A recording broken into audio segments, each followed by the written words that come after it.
IPECAL, de un desafío mayor que no es postergable, y es el desafío de volver a pensarnos en relación con todo aquello que tiene que ver con cómo nos constituimos, pero también cómo instituimos posibilidades de ser mejores seres humanos en un mundo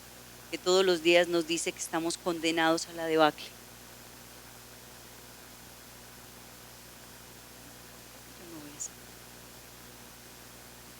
Entonces, a Penca de Sávila, a la Fundación Educativa Soleira, a la Fundación Confiar, a Ceiba y la Corporación Educativa Colombo Francés, también a la gente de región, bueno, a Dida que nos está acompañando, a Bangkok, a toda la gente que de alguna manera viene apoyando estos procesos. Me parece que hay que comenzar por reconocer grandísimamente lo que están haciendo, porque como digo, no es menor. Me siento muy feliz, también muy nerviosa, porque estoy ante el público, creo, más riguroso y de mayor exigencia de pensamiento en relación con algo que me afecta cantidades y que me viene moviendo desde hace mucho rato, y que tiene que ver fundamentalmente con esa pregunta de cómo pensamos, pero mucho más si pensamos en América Latina. No es una pregunta fácil de contestar, además porque es una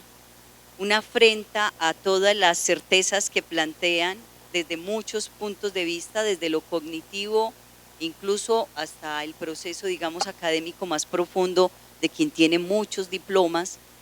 de que automáticamente hay una respuesta naturalizada y es, claro que sí, pensamos. Poner en duda eso creo que es un ejercicio interesante, porque finalmente lo que hace es que devuelve permanentemente sobre tu vida, sobre tu práctica, sobre tu experiencia, la pregunta. Entonces no hay manera de que haya externalidad. Y eso que llamo externalidad es que no hay manera de hacer responsable al otro de lo que yo misma no asumo. Y cuando el sujeto está centrado en la pregunta que le afecta, el problema de dar contexto, de dar sentido a eso que me molesta, que me inquieta, que me estoy preguntando, termina siendo todo un desafío vital y, por supuesto, una responsabilidad con la realidad y con la historia, donde yo me juego como sujeta de poder. Hay varias cosas que quiero decir en relación con lo que vengo a compartir el día de hoy, porque es algo que me coloca de manera muy especial en el acto de dar palabra, diría incluso casi como que testimonio, de unas experiencias muy interesantes que se vienen dando en América Latina, pero en las cuales me siento muy implicada, porque también estoy tratando de aportar sobre esas experiencias en relación con las otras formas de estar, ser, hacer en América Latina en relación con eso que llamamos la educación o los aprendizajes o los procesos de pensamiento decoloniales en un continente donde siempre se ha puesto en duda precisamente que podamos hacer otro mundo posible. Como les decía el maestro que me presentó tan amablemente, yo soy de formación antropóloga, y en mi maestría y en mi doctorado he venido caminando algo que tiene que ver con el conocimiento y la cultura en América Latina en el contexto de un instituto de pensamiento que se llama el IPECAL y que fundamentalmente trabaja desde una propuesta nacida en América Latina por un hombre llamado el maestro Hugo Semmelman Meriño, que ya hace unos añitos se nos fue, hace poquito, pero ya no está con nosotros físicamente, que él llamó la epistemología de la conciencia histórica o del presente potencial. A raíz, digamos, de ese precedente, pero también de otro precedente muy importante, y es una propuesta que vengo alimentando y trabajando fuertemente desde hace rato con la danza, y que ahora en mi papel de docente de la maestría en Educación y Derechos Humanos en la Universidad Autónoma Latinoamericana, viene tomando una forma, digamos, que va creciendo, porque estoy haciendo todo el ejercicio consciente de lograr implicar la danza que hago, que se llama danza primal, en los procesos de investigación. Mi propuesta es que la danza puede llegar a ser un gran dispositivo de construcción de sentido y de conciencia histórica para movilizar la pregunta del sujeto desde la afectación, pero fundada precisamente en ese sentido de la historicidad de la que estamos hablando, que implica colocar al sujeto como protagonista de su historia y del destino que está cultivándose en relación con otros y con otras y con el mundo, pero también la idea de que la memoria tenga un lugar muy importante en relación con el pasado, el presente y el futuro. No solamente con la idea de la memoria como recuerdo u olvido, sino como potencia de construcción de futuro. Entonces, digamos que esos aspectos y estas cosas que me vienen moviendo en este momento en la vida me llevaron a querer plantear que lo que estoy compartiendo hoy con ustedes tenga, digamos, de alguna manera como 3 elementos fundamentales, que es de donde necesito que ustedes puedan leerme, escucharme, pero también leer y escuchar las experiencias que vengo a socializar, que de alguna manera son las con las que voy a dialogar para poder donar lo que quiero hoy en relación con eso que llamamos la decolonialidad en América Latina a partir de experiencias concretas, donde definitivamente también me atrevo a pensar lo que estoy haciendo dentro de la maestría y en mi vida cotidiana con la danza hace parte de esos desafíos y de esos aportes. Las 3 experiencias que traigo hoy para conversar con ustedes son 3 experiencias, una que se ancla en México, que tiene que ver con la Universidad de la Tierra y que de alguna manera ha sido abanderada por movimientos sociales muy interesantes mexicanos, sobre todo de origen indígena, de las comunidades autónomas, pero también con llamados intelectuales que están haciendo una crítica social muy importante al asunto de la institucionalidad escolar y a la forma como se educa en América Latina. Y uno de ellos es el maestro Gustavo Esteva, que muchos y muchas de ustedes probablemente lo conocen o lo han escuchado. Entonces vamos a traer algunas cosas muy interesantes de la Universidad de la Tierra para hablar de un ejemplo concreto donde se está enraizando parte de lo que uno llamaría la decolonialidad del pensamiento en el plano de la educación en América Latina. La segunda experiencia que traigo para compartir es la experiencia que viene haciendo la Universidad Popular de los Movimientos Sociales, que nace en el marco del Foro Social Mundial, que viene abanderado de manera muy fuerte, también por todos los movimientos sociales de América Latina y del sur global, no solamente de América Latina, sino de lo que Boaventura de Sousa Santos llama el sur global, y que dice que fundamentalmente no es una idea de una coordenada geográfica, sino fundamentalmente una metáfora para definir a todas las sociedades, culturas, países, naciones que, ubicados en una relación de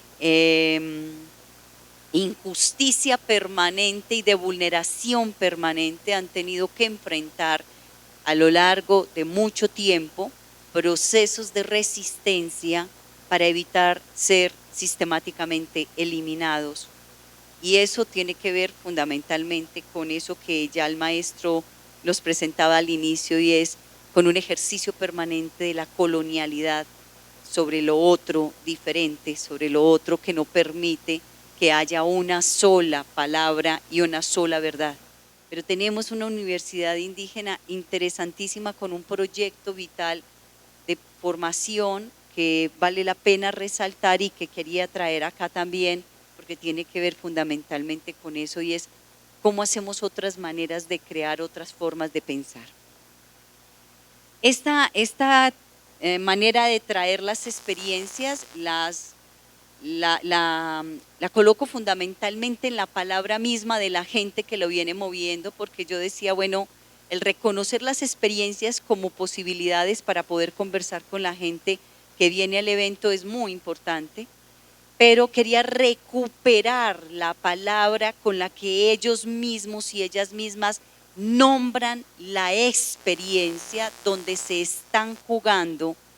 esa potencia de sujetos instituyentes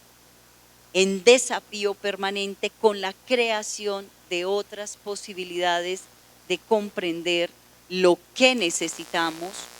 en América Latina.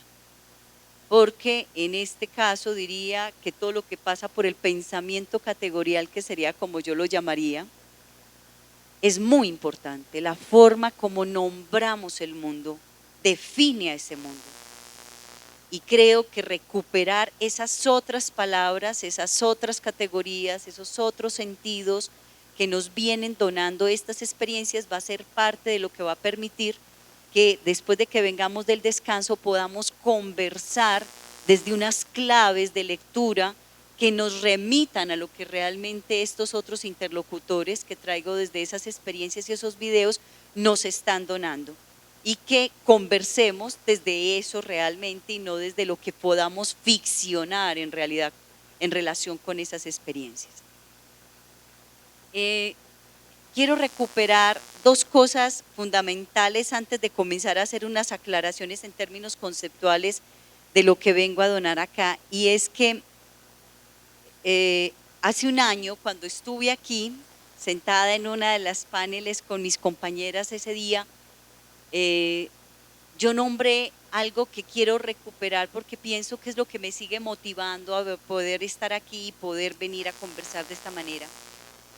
Y tiene que ver con algo que me donó la lectura de un hombre maravilloso, nacido en América Latina, argentino,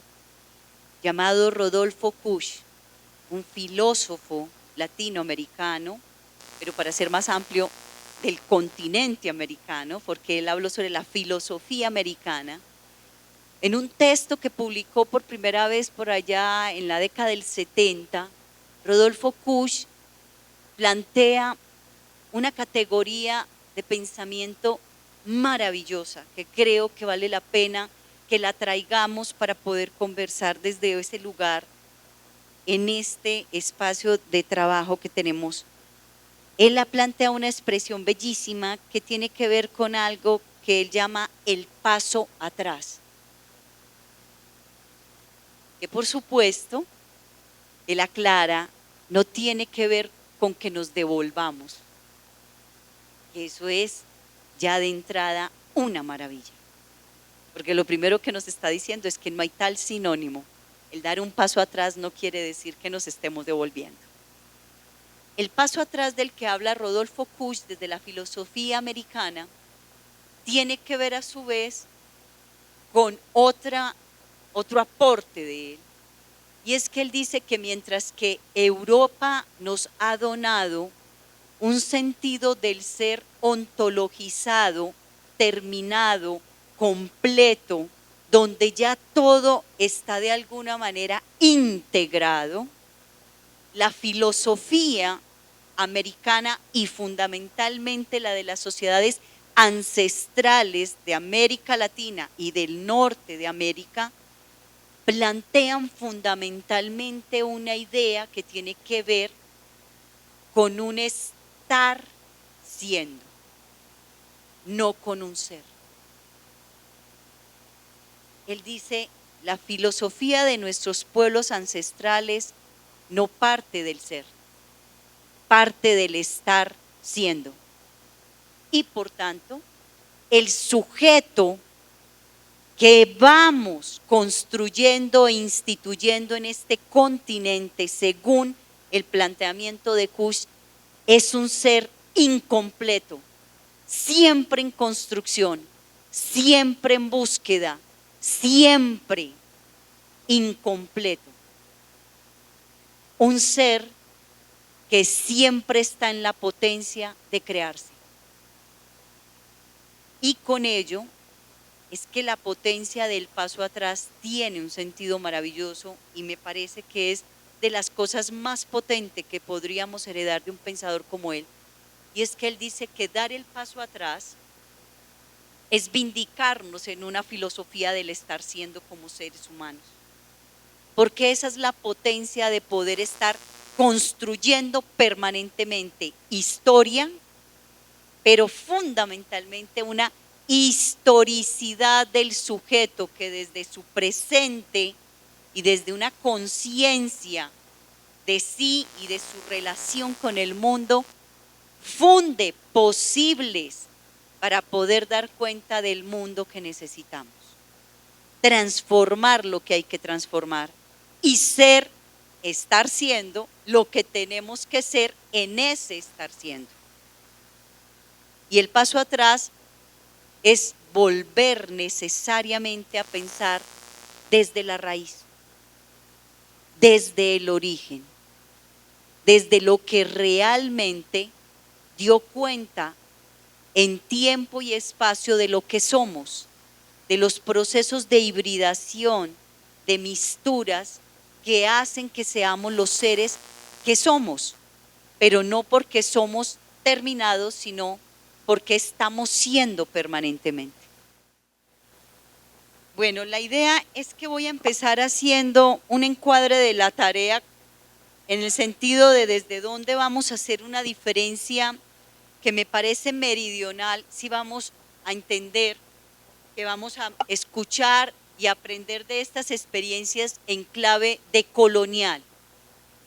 Porque cuando planteo en el título de mi conversación la idea de pensar en clave de colonial como un desafío hecho práctica desde la experiencia aprendida en América Latina,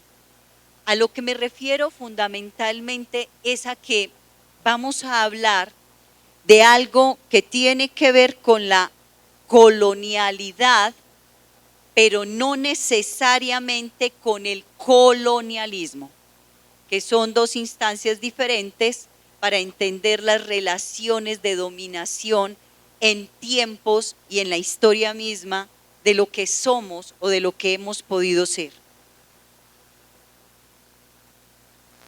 La segunda categoría, o más bien ordenador del pensamiento que quiero recuperar, es el lugar de la experiencia. ¿Cómo es que estoy trayendo la experiencia para leer la realidad de estos tres acontecimientos que vamos a ver los videos y que ya les describí un poco? ¿Cómo esa experiencia ancla en el sentido mismo de la lectura de lo que se está haciendo en ese proceso de colonial que quiero traer para ustedes? Y la tercera tendría que ver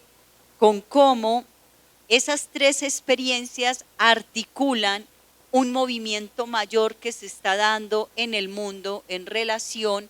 con mostrar posibles que todavía siguen sin ser reconocidos de manera explícita, precisamente por los procesos hegemónicos de poder que no dejan ver aquello que está por fuera de las determinaciones de la historia. Cuando hablamos de la primera, que tiene que ver con la diferencia sutil, pero muy importante sobre lo que es el colonialismo versus la colonialidad, quiero traer a colación fundamentalmente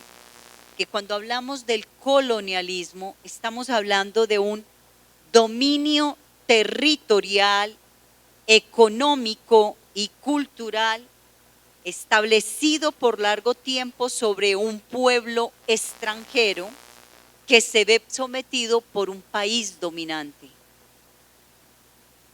Hay una usurpación de la soberanía, eso es fundamental, de un pueblo sobre otro.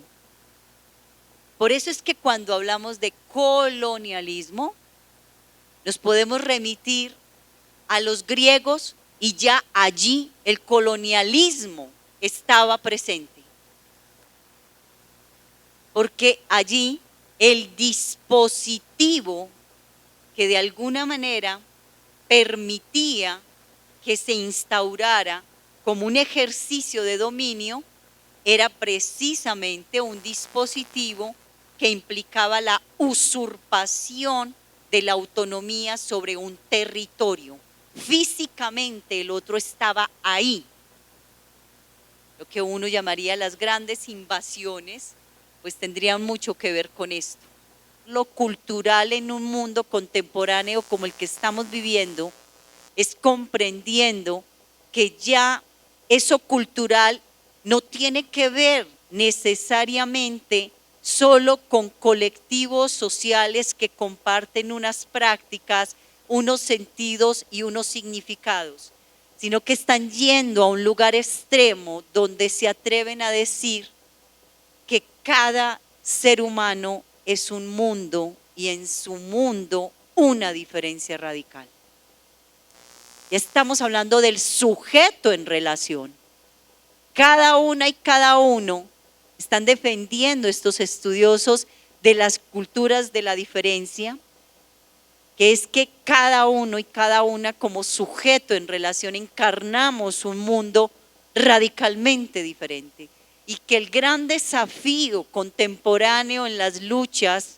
por la construcción de mundos posibles diferentes al que el mercado nos impone tendría que ver con cómo vincular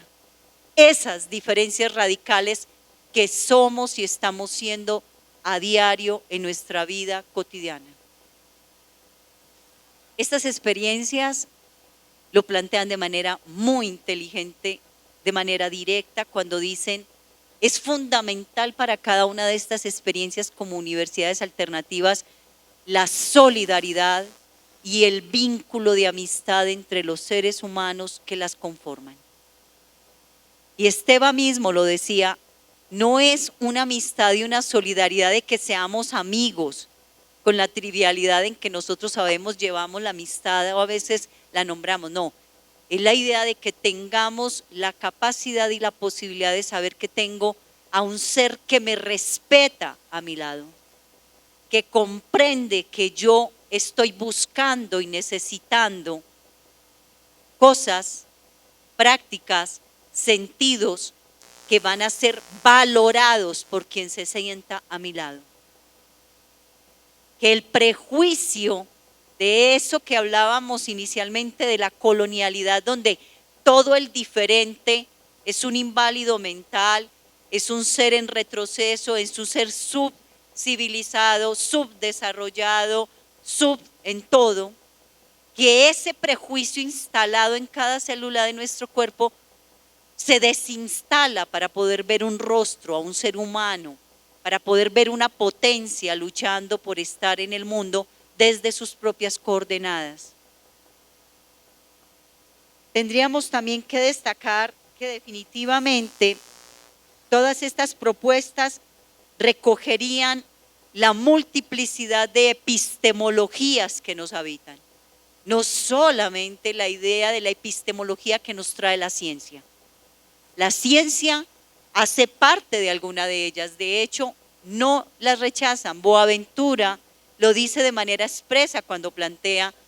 en la Universidad Popular de los Movimientos Sociales, la academia y todo el saber de los intelectuales y todo el saber de la enciclopedia que hemos heredado de la ciencia y del pensamiento de la razón occidental fundamental, dialoga de manera armónica, consciente y crítica con aquellos saberes populares que vienen de esas otras epistemologías, pero que tienen la obligación de ser reconocidas y valoradas en igualdad de condiciones en cualquier espacio. Eso es fundamental, porque todavía la luz de una institución, por ejemplo, reguladora del saber en Colombia, como lo es Colciencias, nos estamos viendo a gatas luchando para que instancias del pensamiento como la afectación, las emociones,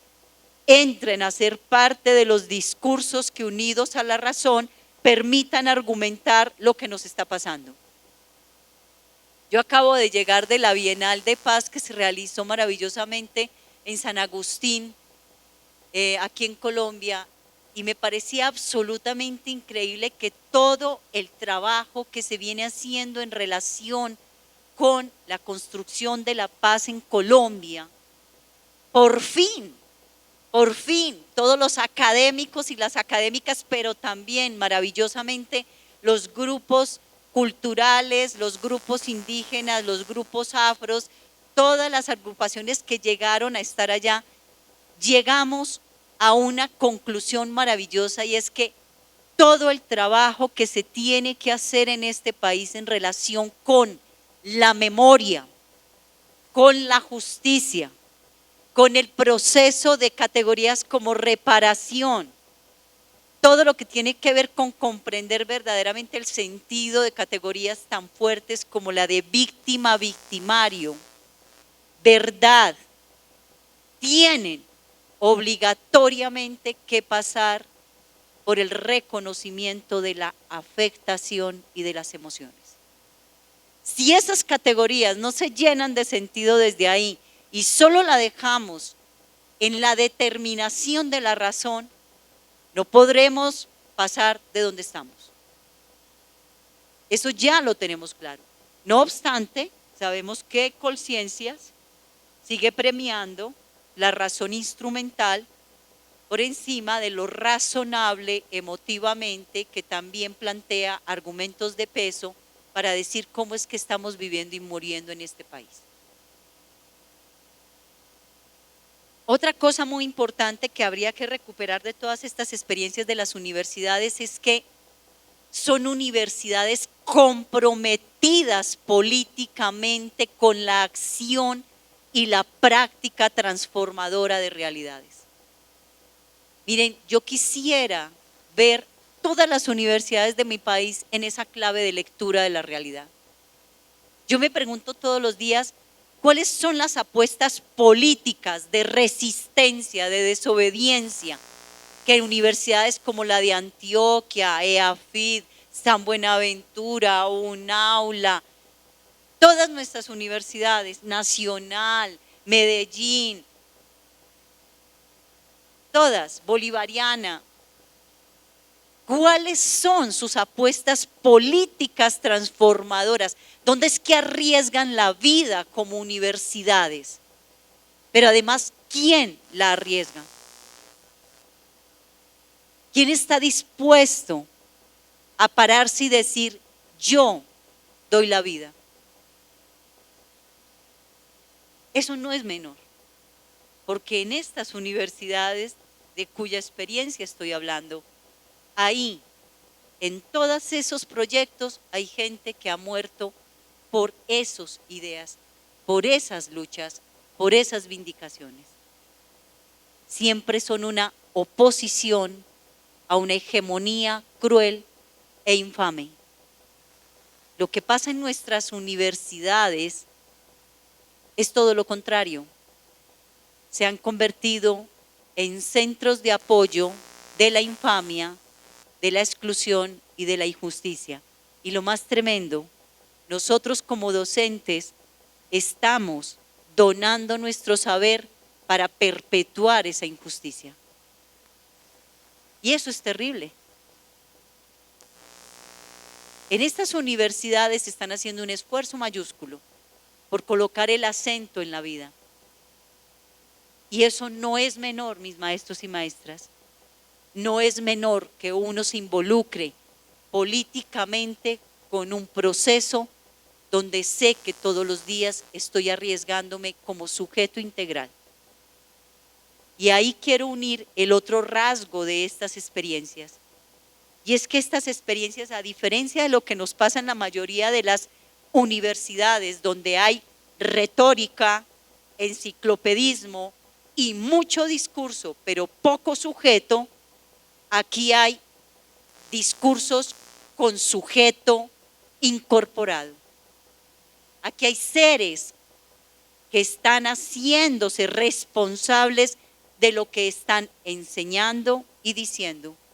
o de lo que están aprendiendo y diseminando, o de aquello que se están comprometiendo a acrecentar históricamente como una impronta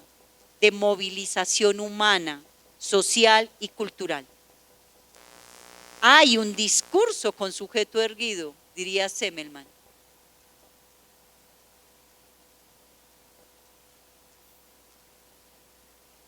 Para terminar,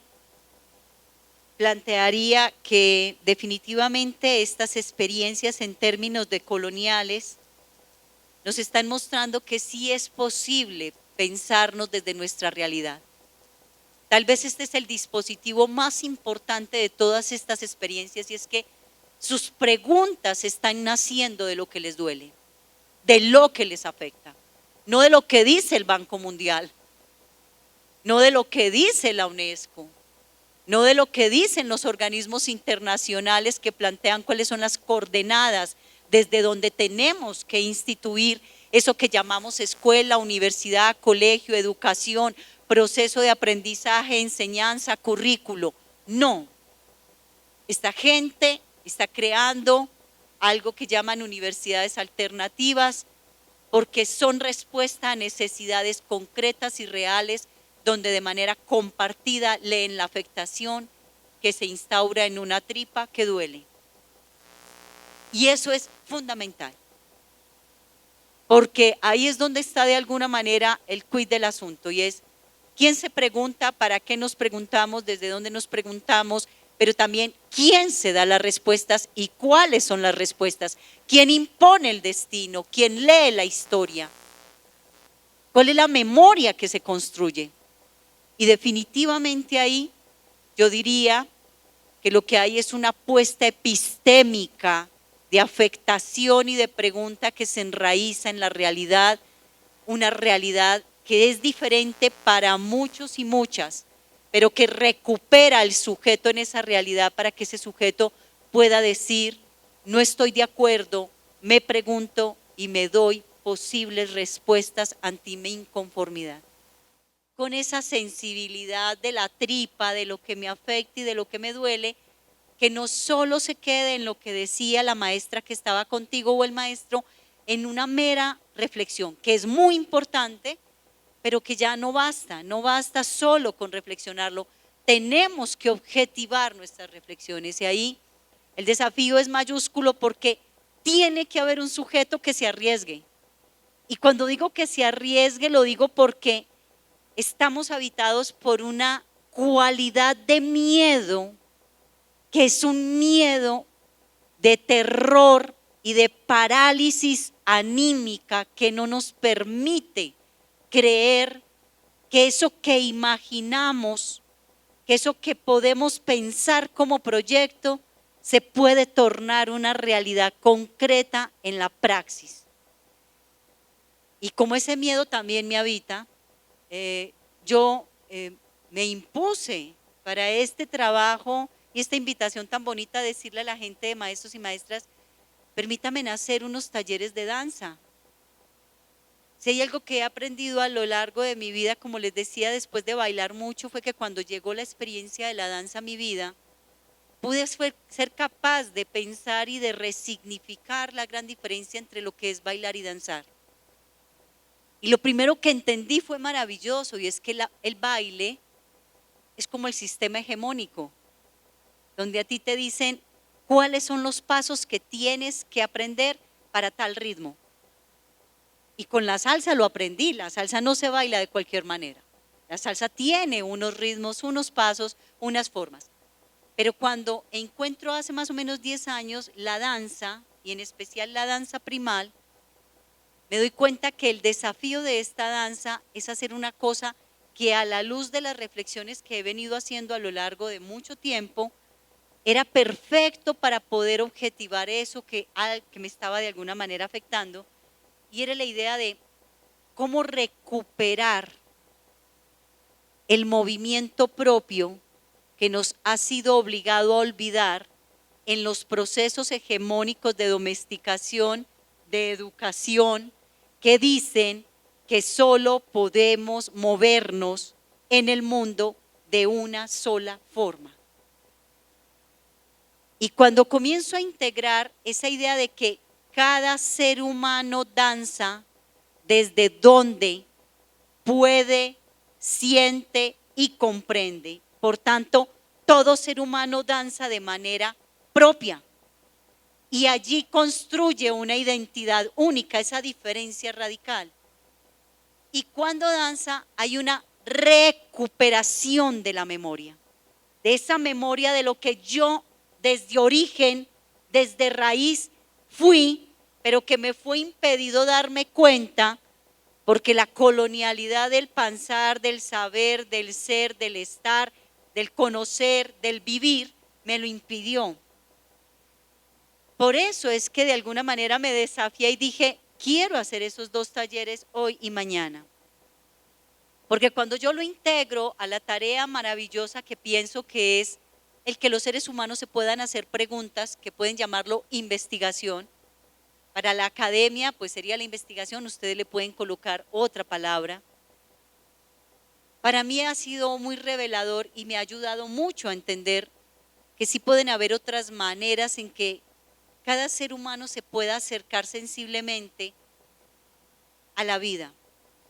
Y eso que llamamos ese dolor en la tripa, la afectación, que es una afectación que termino compartiendo con los demás, yo pensaría que el camino más expedito para poderlo construir conscientemente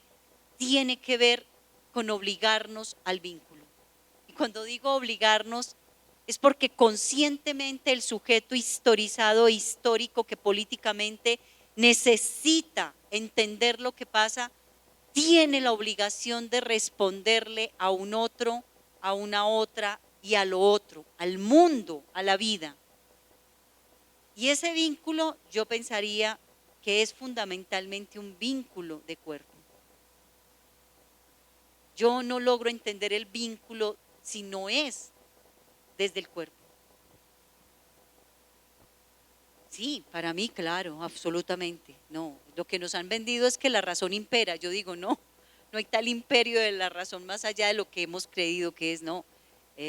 Si fuera así, tantas cosas que han pasado en la historia del mundo y lo que nos vivimos todo el tiempo no estarían aquí. No, el mundo de lo sensible, de la emoción, el mundo de lo que no es racional, pero razonable sí, el mundo de la solidaridad, el mundo de los silencios, que no está cargada de palabra, pero sí de sentido, para mí es mucho más potente que lo que la razón ilustrada nos ha donado.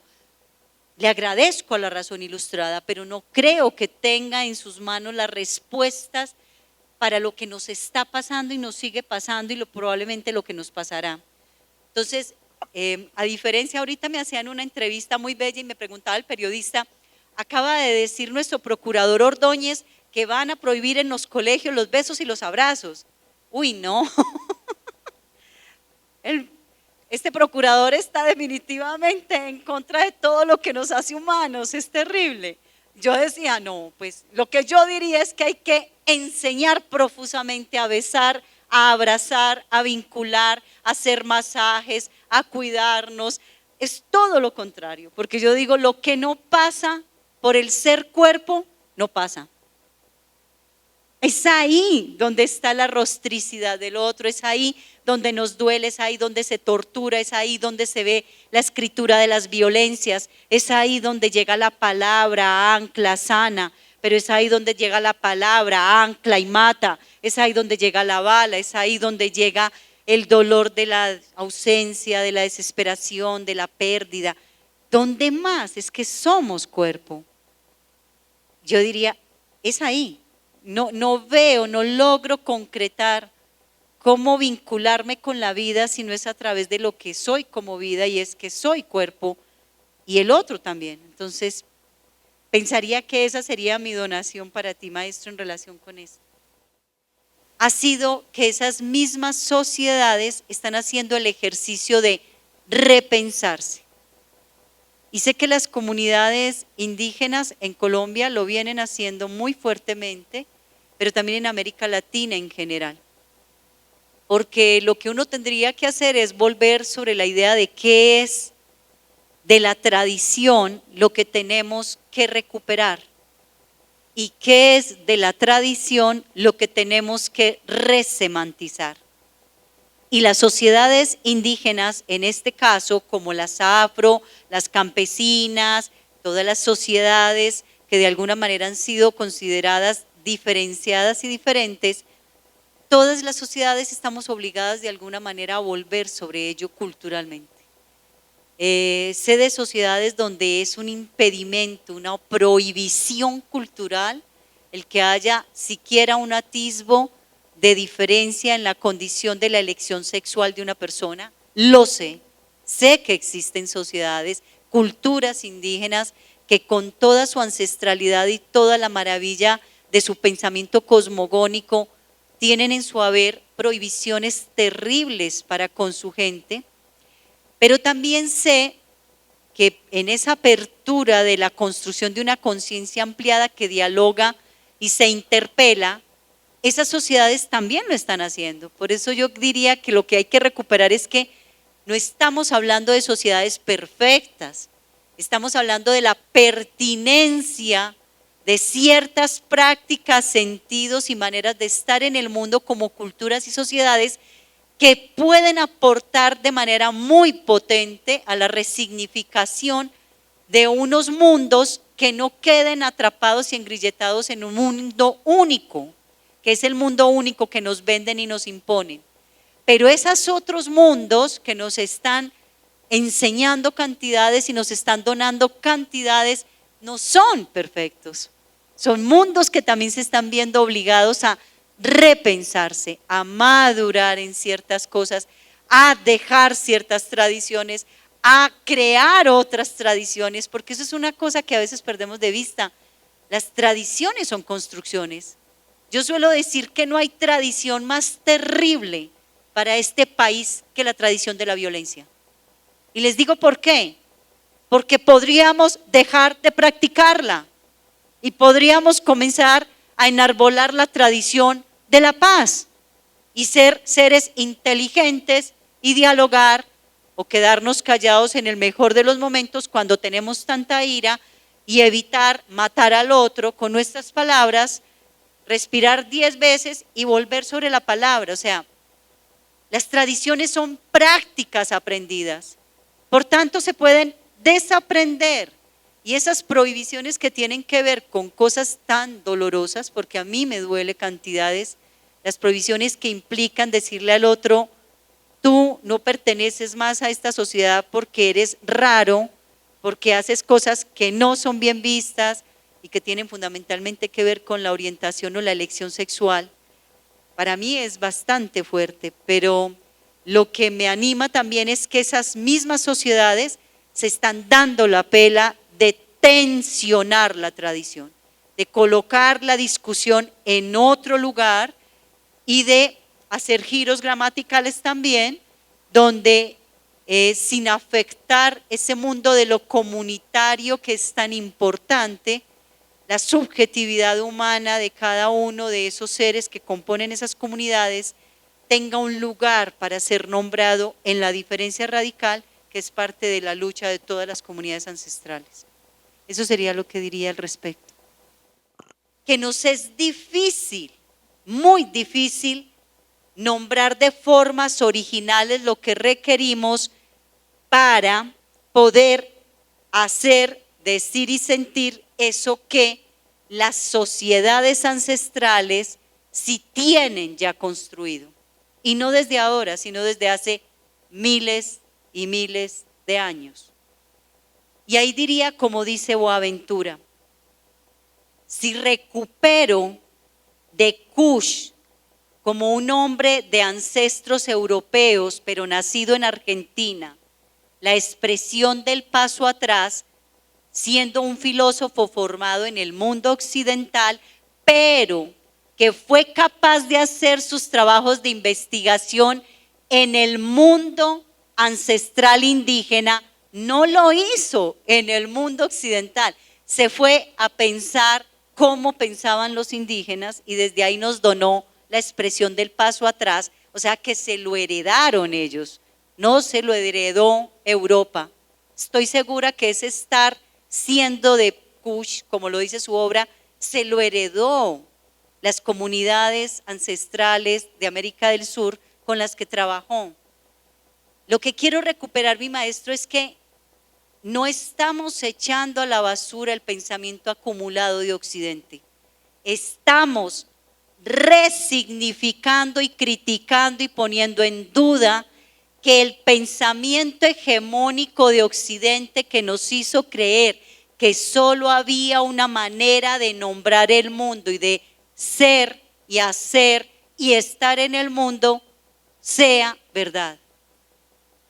Claro que tenemos que seguir retomando de todo lo que en Occidente nos sirva para ser mejores seres humanos y crear mundos más abiertos. Pero pareciera ser que en este momento de nuestra historia global, el volver la mirada sobre sociedades no hegemónicas, invisibilizadas, sobre esas otras sociedades que también tienen miles de años de saber acumulado, parece ser que es uno de los caminos más interesantes en este momento. Reconozco el desafío que planteas, maestro, en relación sobre todo con lo urbano y el territorio, porque yo vivo en un barrio llamado Castilla La Esperanza, donde todos los días me pregunto cómo hacer para significar un territorio que no se convierta en lo que todos los días se nos convierte cuando es el terror, el miedo y la parálisis que nos generan los muchachos y las muchachas de las bandas, cuando con su presencia y su accionar niegan toda posibilidad de que nosotros, que también estamos ahí, existamos. Yo tengo un proyecto con otra gente muy bella del barrio que se llama Los Jardines de la Escucha. Digamos que esa es mi manera de nombrar de esa otra manera el territorio que yo sueño para mi barrio. No se llama Pachamama, no, yo lo llamo Los Jardines de la Escucha. Y los Jardines de la Escucha son un proyecto vital que tiene que ver con eso que usted plantea, maestro, es cómo nombrar nuestros territorios sin necesariamente tener que pasar por la idea de la Pachamama o de lo que los indígenas nos están nombrando. Lo estoy tratando de nombrar de otra manera porque para mí es muy importante hacer algo que los indígenas sí han hecho durante toda su vida y que por eso no lo nombran tanto, pero para mí en mi barrio sí es necesario. Es que yo creo que la única manera en que nosotros vamos a poder volver a significar territorio es escuchándonos. Y eso es lo que estamos tratando de hacer con los jóvenes de las bandas y con aquellos seres que de alguna manera están imponiendo una sola mirada sobre la geografía del barrio. Traigo cosas del mundo ancestral para luchar desde esa idea de los jardines de la escucha, claro que sí. Pero también estoy trayendo a Kush, a Boaventura, a Ernest Bloch, a Semmelman. Estoy trayendo a muchos pensadores y pensadoras del mundo que me ayudan con sus ideas para hacerlo. Pero hay una cosa que sí hace la diferencia, maestro, y es que yo estoy aquí. Yo soy el presente.